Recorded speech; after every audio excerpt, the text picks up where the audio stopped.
champion. Someone who's willing to go the extra mile for you. Someone who's willing to sacrifice. Several years ago, there was a little girl whose brother was very, very ill. And the doctors figured out that he had an antibody issue in his bloodstream and was succumbing to an illness. And so the doctor said, what we need to do is get blood from your daughter and transfuse it into your son. And once those antibodies from your daughter's blood are in your son's blood, he will be able to overcome this and recover. And so they sat down with the little girl and said, look, honey, we're sorry we have to do this, but we have to stick a needle in your arm, we have to draw some of your blood, and we have to help your brother, because if we don't do this, your brother's going to die. Now, when you're a 6-year-old girl and there's needles involved and blood going out of your body, it's hard to understand. And so they explained the thing, and she said, okay, I will do it, no problem. And she walked up and she kissed her little brother on the head, and she said, goodbye. She walked in the room, and the parents kind of looked at her and thought, what's this all about? And didn't really make a whole lot of sense. And so they laid her on the table next to her brother, and they put in the suture in the arm, and they began to draw the blood out. And she looked at her mom and her dad, and she said, how long will it be before I start to die? That tells you something. That little girl got on that table, willing to give a blood transfusion, believing she was going to die doing it. It says a whole lot about sacrifice, doesn't it? See that? Psalm 59, 1 through 5, it says this. Deliver me from my enemies, O my God. Protect me from those who rise up against me. Deliver me from those who work evil, and save me from bloodthirsty men. For behold, they lie in wait for my life. Fierce men stir up strife against me. For no transgression or sin of mine, O Lord. For no fault of mine, they run and they're ready awake. Come to me and meet me, and see, you, Lord of hosts, are God of Israel. Rouse yourself to punish all the nations. And look at this. Spare none of those who treacherously plot evil. Let me give you, first of all, a definition of lament. A lament is a repeated call upon the Lord to deliver, protect, and to save. In other words, that means every time something's going on, and you continue to pray, and to pray, and to pray, and to pray, and to pray, what God is, that is a lament. And David says, God, rise up, get up from the table and do something. Help me out here. What's going on? He says it's serious because the enemy is bloodthirsty, evil-minded in their pursuit of David. We look at verses 6 through 10. He says, each evening they come back, howling like dogs and prowling about the city. There they are, bellowing with their mouths, with swords in their lips, for who they think will hear us. But you, O Lord, laugh at them. You hold all the nations in derision. Our strength, I will watch from you, O God. O God, you are my fortress. My God, in a steadfast love will meet me. God will let me look in His triumph on my enemies. He talks about these terrorizing dogs that bring anarchy, chaos, and arrogance. And he says this happens every single night. They show up. They come and they gather around the city walls, and they howl, and they bark, and like no one's going to do anything about them. He says, evil may prowl the streets and may bark, but the Lord is the fortress where you can hide. Folks, look. There's a lot of things that happen in the world that terrify us. But He lovingly protects us as an affront to evil intentions. And as soon as they got a missionary who'd been in Tanzania.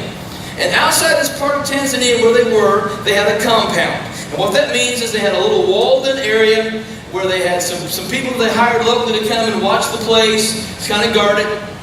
They were close to the Serengeti, or some of the African areas where you have lions, tigers, and Serengeti type animals. Okay, the stuff that will eat you. And so in the compound, the kids would run and play, and they would go outside for a little while, but they had to guard them and watch them because there were lions and tigers. And no, there aren't bears in Africa. Come on.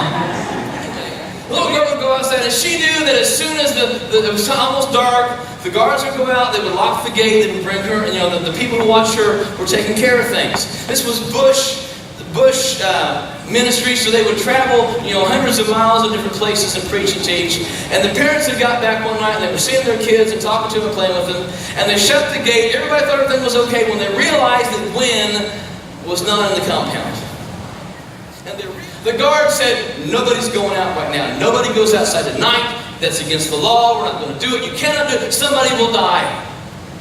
So the parents, this is early 80s. So before cell phones and radio stuff, they got on the walkie-talkies. They got on different types of radio stuff. They said, folks, you got to pray. Wind's out there. And so all night long, the parents stay up all night. They're praying, they're praying, they're praying, they're praying, they're praying. Finally, crack it on. They take off. And they actually got this, and you may not know this, but sometimes in Africa they will use monkeys to track things. They took the little girl's clothes, there's some other, I can just see them, almost suffocating the monkey with the clothing and stuff, and to get them to go find her there. And about 1.5 miles from the compound, they find Gwen in a little white sleeping shirt, curled up next to a tree. The mother gets up and she wakes her up. Where are you? Wake up, wake up. And the little girl wakes up and she's crying. She says, oh, I knew you would come. What have you been doing? She said, don't worry, Mom. The lion's protecting me. And so she walked to a tree and she sat down and she said, I just began to cry. And as she began to cry, she had her head down. She was just crawling and bawling and crying. And she felt something nuzzle her from behind. It was a female lion. A lioness is nuzzling this little missionary's 3-year-old daughter out of nowhere. The lioness continues to nuzzle her and push her, tries to get her up. She sat down, the lioness sat in front of her, and then began to roar lightly. And out of the tall grass came a huge male lion. And the male lion walked behind the girl, and sat down. She's got a female lion in front of her. She's got a male lion behind her. And those lions stayed with her all night long. She said, and then Dad, at the crack of dawn, the female lion nuzzled me again to get up. Led her back to that the water hole, got some fruit, came back, and the female lion sat there with her until she heard the jeeps coming. And then took off into the tall grass. And the dad was like, I don't believe you. I don't believe you. And the missionary shared the story. And she said, Dad, those are the lions right there. And she pointed the tall grass. And the male lion and the female lion stood there. He poked his head out and roared slightly and turned around. And walked away. I'll tell you what. When you hear a 6 or 7-year-old girl tell that story, that's when you realize that God is able to protect and guard and keep. I want you to give that thing to the Lord, whatever it may be, whatever you're facing, whatever issue, whatever struggle, whatever difficulty, whatever challenge is happening in your life. Give it to the Lord.